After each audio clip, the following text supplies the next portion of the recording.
إن الحمد لله نحمده ونستعينه ونستغفره ونعوذ بالله من شرور أنفسنا وسيئات أعمالنا من يهده الله فلا مضل له ومن يضلل فلا هادي له أشهد أن لا إله إلا الله وحده لا شريك له وأشهد أن نبينا محمدا عبده ورسوله فصلوات الله وسلامه عليه وعلى آله وصحبه ومن تبعهم بإحسان إلى يوم الدين أما بعد Falenderojmë Allahun e lartësuar, e lavdërojmë dhe madhërojmë atë, e njëkohësisht e lutim që të na ruaj dhe të na mbrojë nga veset dhe gabimet tona. Atë që Allahu e udhëzoi në rrugën e drejtë, askush nuk mund ta humbë prej saj përveç tij, dhe atë që Allahu e humbi nga rruga e drejtë, askush nuk ka mundësi ta udhëzojë në të përveç tij. Dëshmoj se nuk ka të adhuruar me të drejtë e me merit përveç Allahut, sepse ai është Zoti dhe krijuesi i vetëm, nuk ka të barabartë dhe as të ngjashëm me të. Ai nuk ka nevojë për ndihmëtar dhe as për ortak. Ai nuk ka birë dhe as bashorte. Gjithashtu dëshmoj se Muhamedi alayhi salatu wassalam është rob i Allahut. Pra njeri si të tërë njerëzit e tjerë, nuk ishte mbi njerëzor dhe as nuk ishte cilësi apo veçori që i përkasin vetëm Zotit, por i thjesht në natyrën e tij njerëzore. Dhe Allahu i lartësuar e dalloi dhe e veçoi dhe e përzgjodhi nga njerëzit e tjerë me misionin, pejgamberllëkun, profecinë që ja dha atij, si lajmëtar nga Zoti i tij, për t'i tërhequr vërejtjen edhe për t'i paralajmëruar e kërcënuar me dënim ata që refuzojnë udhëzimin e Allahut, dhe për t'i përgëzuar e qetësuar me shpërblim dhe mëshirë nga Zoti i tyre ata që ndoqën udhëzimin e Allahut. E lutim Allahun e lartësuar që salavatet dhe selamet e tij, lavdërimet, faljet, mirësitë e tij të jenë për profetin ton Muhammed, familjen dhe sahabët, shokët e tij, por edhe për të gjithë besimtarët e tjerë musliman deri në fund. E në vijim. Allahu i lartësuar na urdhëroi ne që t'i bindemi atij me korrektësi dhe na premtoi shpërblime të mrekullueshme për të. Dhe na kërcënoi nëse refuzojmë bindjen apo e kundërshtojmë atë me dënim të ashpër dhe të drejtë nga ai. Xhamati i nderuar, Allahu i lartësuar e nderoi të dërguarin e tij të fundit, Muhammedin alayhi salatu wassalam, me gjëra të mrekullueshme, me ndodhi dhe situata të veçanta, të cilat nuk i patën as edhe profetët e tjerë sado të mëdhenj përpara tij. E ndërton ndodhi të mëdha, mrekulli të cilën Allah përmend në Kur'an, për të mbetur e kujtuar gjithmonë deri në Kiamet, është edhe udhëtimi i tij mahnitës që quhet El Isra wal Mi'raj. El Isra ecja natën dhe Mi'raj ngjitja e tij në qiell. Të ndodhi Allah e përmend në Kur'an duke thënë Subhanalladhi asra bi 'abdihi laylan min al-masjid al-haram ila al-masjid al-aqsa alladhi barakna hawlahu linuriyahu min ayatina innahu huwa as-sami'ul 'alim. I lartë madhëruar është Allahu, që i mundësoi dhe bëri robin e tij, Muhammedin alayhi salatu wassalam, të udhëtoi natën nga Mesjidul Haram, qëllimi tu është Mekka dhe konkretisht shtëpia e Muhanit, ila al-Bejtil Maqdis, për në xhamin Maqdis, Aqsa. Qëllimi është xhamia Aqsa që ndodhet në Quds. Dhe Qudsi sot njën me emrin Jeruzalem, për Jeruzalem është emri i pushtuesve, çifut, Allahu i largrov dhe pastroft atë torë të shenjtë nga ata. Prandaj muslimanët quhet Quds. Ky është emri që vjen në tekstet hyjnore. Dhe të udhëtoj natën dhe thot Allah subhanahu ila al-Bejtil Maqdis, të cilën ne pra në xhamin Aqsa e kemi bekuar dhe rrethinat e saj, që të shoh shenja të mëdha nga Zoti i tij. Dhe kjo ndodhi e përcjell në hadithe të sakta nga profeti alayhi salatu wassalam, ka ndodhur përpara hijretit. Një tjetër ndodhije të madhe të profetit alayhi salatu wassalam, ku në të natë të veçantë, në të natë të begat, profeti alayhi salatu wassalam do të përjentonte të ndodhi të madhe, e cila do të ishte në të njëjtën kohë përforcim për besimtarët, por edhe testim për ata që ishin akoma me besim të lëkundur dhe për pabesimtarët, që është në vend të dorëzoheshin edhe të bindeshin përkundrejt fakteve, argumenteve, provave të qarta, bindse që u solli atyre profeti alayhi salatu nga Zoti i tij, ata e shtuan akoma dhe më shumë kundërshtimin. Dhe shkon profeti alayhi salatu me Xhibrilin nga Mekka, Mesjidul Haram në Bejtul Maqdis. Ne do ta tregojmë të përmbledhur, sepse ndodhia është e gjatë dhe do të zgjatet dhe hutbja. Por keni ku të lexoni rreth kësaj ndodhie më gjatë. Dhe te Bejtul Maqdis dhe atje profeti alayhi salatu takon të gjithë profetët, të gjithë pejgamberët, si ka mundësi ata të vdekur. Allahu që krijon, Allahu që se vdekjen, ka fuqi edhe për gjëra të tilla. Edhe jeta pas vdekjes për pejgamberët nuk është e njëjtë si ajo dhe për njerëzit e tjerë. Dhe u fal me ta profeti alayhi salatu selam në këtë xhami. U fal me ta profeti alayhi salatu selam duke dalë imam i tyre. Gjë që tregon vlerën e tij ndër të gjithë pejgamberët e tjerë, imami i të gjithë pejgamberëve, imami i njerëzimit. Edhe me Xhibrilin alayhi salam ngjitën lart, qiell pas qielli. Arrin te qielli i parë, qielli i dynjas që shohim ne. Kërkon Xhibrili alayhi salam leje që të hapen portat e tij. Kjo është mbretëria e Allahut. Edhe i hapet porta dhe i thuhet kush është me ty? Muhamedi thot alayhi salatu wassalam. I thonë rejtarët e qiellit të parë, a është dërguar ai? Pra erdhi koha që ai u dërgua, po tha. Dhe në qiellin e parë profeti alayhi salatu wassalam takon babain e njerëzimit. Njeriu e parë që krijoi Allahu me dy duart e tij të nderuara, Ademin alayhi salam.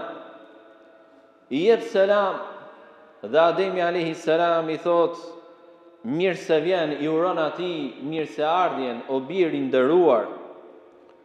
Pastaj ngjitet në qiellin e dytë, edhe aty takon dy pejgamberë të tjerë të famshëm, Isain dhe Jahjan alayhim assalam. Edhe i përshëndet dhe e përshëndesin në mënyrë të ngjashme me të Ademit alayhi salam. Ngjitet në qiellin e tretë, takon Jusufin alayhi salam, një tjetër pejgamber të madh të Allahut. Dhe atje ndodhe njëjta gjë si në qiellin e parë dhe të dytë. Ngjitet në qiellin e katërt, vazhdon ngjitja fizike e pejgamberit Muhammed alayhi salatu wassalam, edhe aty takon një tjetër pejgamber të madh të Allahut, Idrisin alayhi salam. Dhe ngjitet në qiellin e 5 dhe takon Harunin alayhi salam, profet dhe vëlla profeti. Dhe në qiellin e 6 takon Musain alayhi salam, të pejgamber tjetër të madh të Allahut, të cilit i jep selam dhe ai uron atij mirëseardhjen, duke i thënë mirë se vjen o pejgamber i nderuar, o vëlla i nderuar. Dhe kur largohet pak nga Musai alayhis salam fillon të qaj. Dhe pyetet përse qan, thot sepse është dërguar pas meje një pejgamber prej ummetit të cilit do të hyjë në xhennet më shumë se sa ummeti im. Dhe ne dim, siç vjen në hadithet e sakta, që ummeti Musait alayhis salam, për ata që e besuan nga Beni Israilit Musain alayhis salam, janë shumë. Prandaj Musa alayhis salam shpresonte një gjë të tillë, por me ardhin e Muhamedit alayhis salam ai e kuptoi që nga ummeti i tij do të hynin në xhennet. Dhe kjo e qarë Musait alayhis salam nga mëshira dhe dëmshuria për ummetin e tij.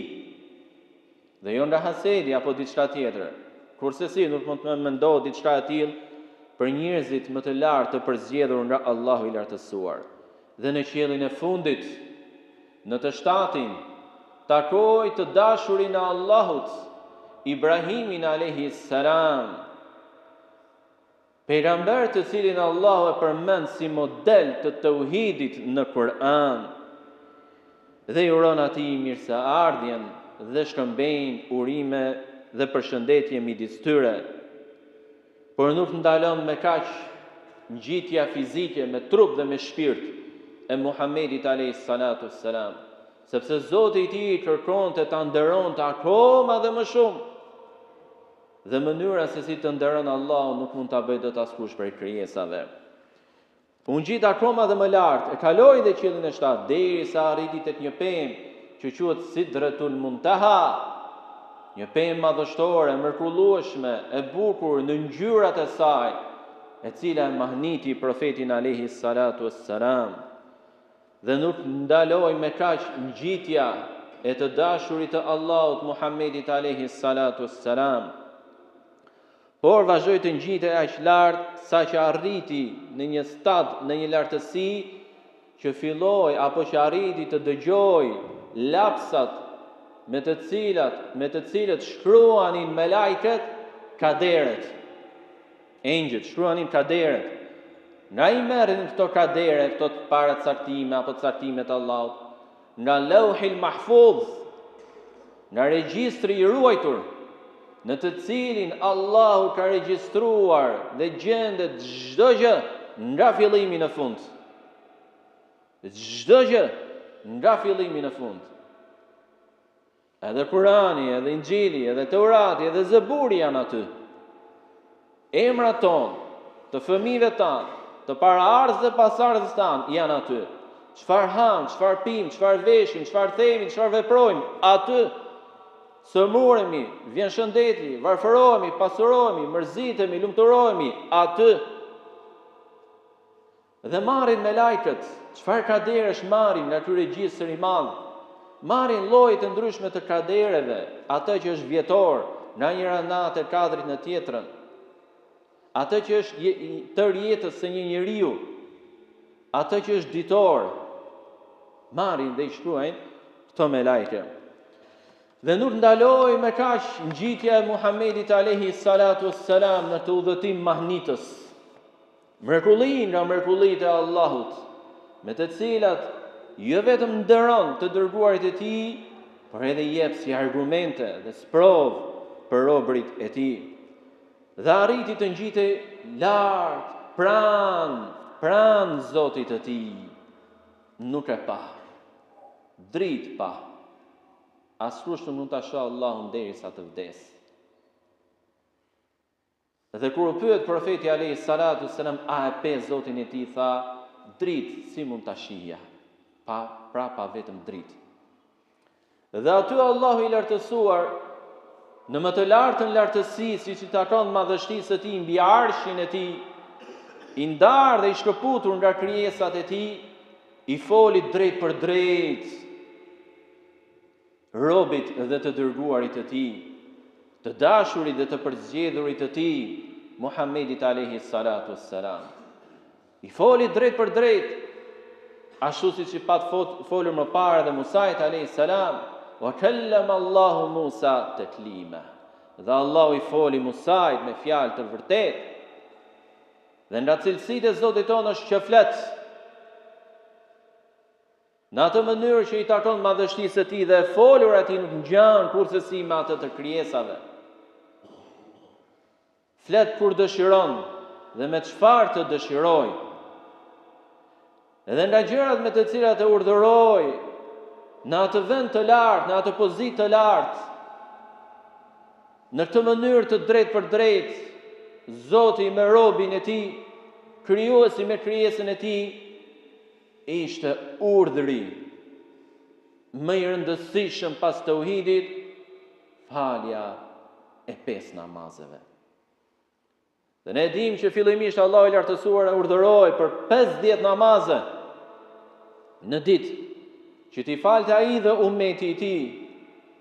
Dhe kur profeti alayhis salam mori të urdhën nga Zoti dhe filloi përsëri zbritjen për të ardhur në tokë, takoi përsëri Musain alayhis salam dhe e pyeti Musa alayhis salam çfarë të urdhëroi Zoti yt. Tha më urdhëroi me 50 namaze. Tha kthehu, kërkoi Zotit tën lehtësim, sepse ummeti yt nuk do të jetë mundësi ta bëjë të gjë. Unë i njoh njerëzit më parë se ty. Pra dobësitë e njerëzve, refuzimin, kundërshtimin e tjerë, dembelizmin që të shfaqin, u kthye dhe kjo zgjati disa herë derisa Allahu i lartësuar e la në 5. Por shpërblimin e la sa për 50. Ky është urdhërim, tha, edhe urdhërim dhe çështja ime nuk ndryshon, 5 sa për 50. Ti fal 5 namaze, shpërblimi për to është sa për 50. Por të mos mendoj dikush, po falë më sot 5, sa ditë i bie 50 namazes, por i pa fal të ditë edhe, ja. Ti fal 5, shpërblimin e merr sa për 50, po jo se ke arsye apo të drejtë që të mos falesh nesër pas nesër derisa të bëhet 50. Obligimi ke. E ke detyrë të adhurosh atë që t'jep frymë,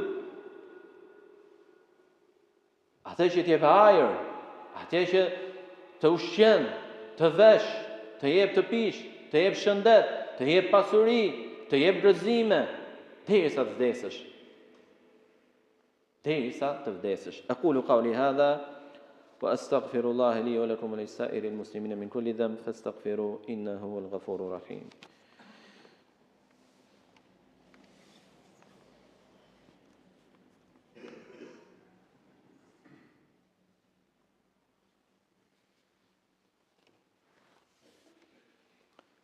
Alhamdulillahi Rabbil Alamin, wassalatu wassalamu ala ashrafil mursalin, nabiyina Muhammad wa ala alihi wa sahbihi wa man tabi'ahum bi ihsanin ila yawmiddin. Në të ndodhi të madhe, kur profeti alayhi salatu wassalam e përfundoi dhe u kthye në Mekë dhe ja tregoi banorëve të Mekës, idhujtarët filluan të tallen, ta qeshin. Imagjinoni kohë në të cilën mjetet e udhëtimit ishin vetëm kafshët.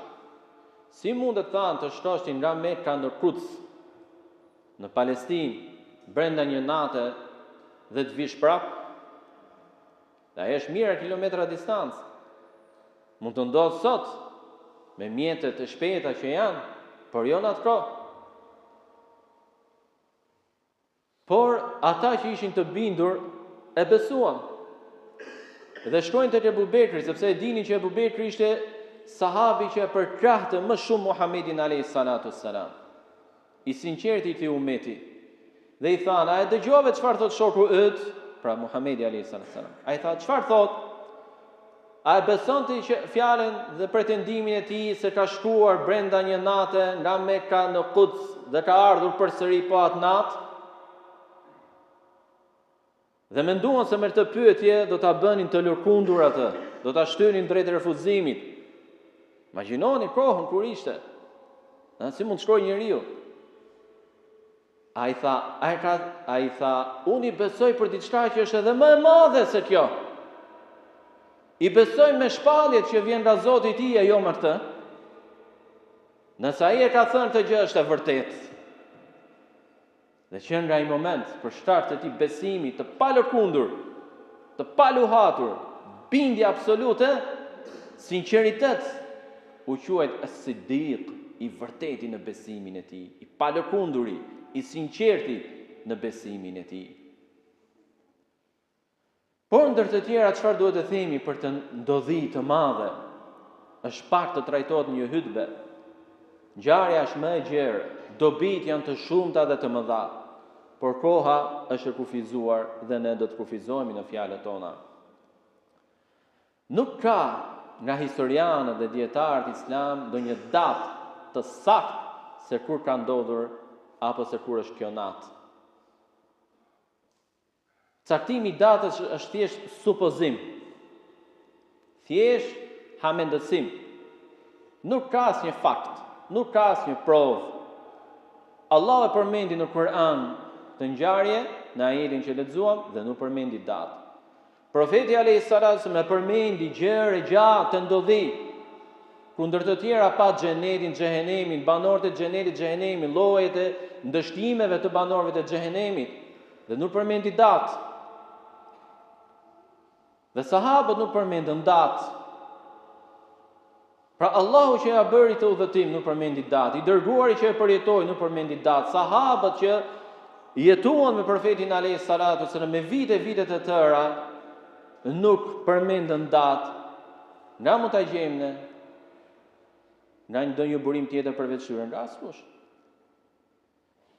Tjetër gjë që duhet përmendim është se edhe ata të cilët përpiqen të gjejnë dhe të cartojnë një datë, ne duhet të dimë se kjo natë nuk veçohet ndër netët e tjera me ndonjë festim, me ndonjë adhurim. Pra të falem unë, dikush mund të mendojë me dëshirën e mirë dhe thotë do falem këtë natë sa nata e mirë, Isra dhe Miraxhi. Jo, nuk ka argument. Ti mund të falësh çdo natë, apo nëse qellove apo ti dëshirë që të falësh atë natë, jo me niyetin se ka ndodhur kjo natë, sepse nuk ka datë, nuk dihet kur, atëherë lejohet falësh. Por jo me niyetin që është natë e mirë, natë Isra dhe Miraxhi dhe unë duhet falem, apo duhet bëj shpërndajë ëmbëlsira, apo ta festoj të natë, apo të bëj diçka tjetër, apo ta agjëroj. As agjërimi s'ka argument. Le ta thot kush ta thot. Ai që e thot le të sjellë argument. Sepse agjërimi është adhurim. Dhe adhurimet në fe bëhen me argument, jo me arsyetim, jo me hamendësim, jo me skagale, jo me se gjë e mirë është. Dhe argumenti në fe është çfarë ka thënë Allahu në Kur'an, çfarë ka thënë i dërguari i tij alayhis salatu sallam. Dhe nuk kemi as në Kur'an, as në Sunet gjëra të tilla që i veçojnë në këtë natë, datat e cilës është thjesht supozim, hamendësim. Pse e përmendim të gjë? Sepse feja është e Allahut, nuk është as e filanit dhe as e alanit. Dhe ati të cili ti ja drejton këtë apo ata adhurim është Allahu, dhe Allah nuk pranon vetë sa atë që ai ka ligjësuar. Men amila amalan laysa alayhi amruna fa huwa radd. Thotë i dërguari i tij, ai që vepron alayhi salatu sallam, ai që vepron diçka që nuk është nga feja jon, nuk është në fen ton, nuk është përfshirë, nuk është përmend, nuk është ligjësuar, nuk është vepruar, nuk është urdhëruar, nuk është bërë e pëlqyer. Ai që vepron diçka të tillë që nuk është në fen ton, është e refuzuar. S'pranohet.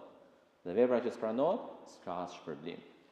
E lutim Allahun e lartësuar që na ruaj neve nga e keqja e gjunaheve tona dhe gabimeve tona, na japi neve sukses në veprat e mira, në adhurimin e tij, ti mbushi zemrat tona me dashuri, madhërim, frikë, respekt, mbështetje, shpresë, mendim të mirë për të. E lutim Allahun e madhëruar të na bëjë neve nga banorët e xhenetit, na ruaj nga zjarri i xhehenemit, na lehtësoj llogarinë e vështirë në ditën e vështirë të gjykimit. E lutim Allahun e madhëruar, edhe ai është falësi që e do faljen, ti fali gjunat tona, gjunat e të gjithë muslimanëve. Ti mëshiroj të gjithë muslimanët të gjallë dhe të vdekurit për tyre. Ti ndihmoj, ti ruaj, ti mbroj, ti nxjerr nga vështirësitë, nga sikletet, nga hallet, nga mundimet të gjithë muslimanët. Qofshin halle, siklete individuale, familjare që mund të kenë, apo edhe si shoqëri për shkak të pushtimeve, zullumeve të mëdha që mund të përjetojnë. E lutim Allahun e madhëruar që ta përhap hajrin e tij në këtë vend, ta udhëzojë rinin e këtij populli drejt tij, drejt frikës, adhurimit, besimit, shpresës, dashurisë për të. Ta pastroj të vend nga idhujtaria, nga gjuna, nga njerëzit negativ. E lutim Allahun e madhëruar që t'ja jap pushtetin këtij vendi njerëzve që i frikësohen atij dhe duan popullin e tyre dhe mëshirojnë atë. Allahumma salli ala Muhammedin wa ala ali Muhammad kama sallaita ala Ibrahim wa ala ali Ibrahim innaka Hamidun Majid. وبارك على محمد وعلى آل محمد كما باركت على إبراهيم وعلى آل إبراهيم إنك حميد مجيد ذات ثيرة رحمته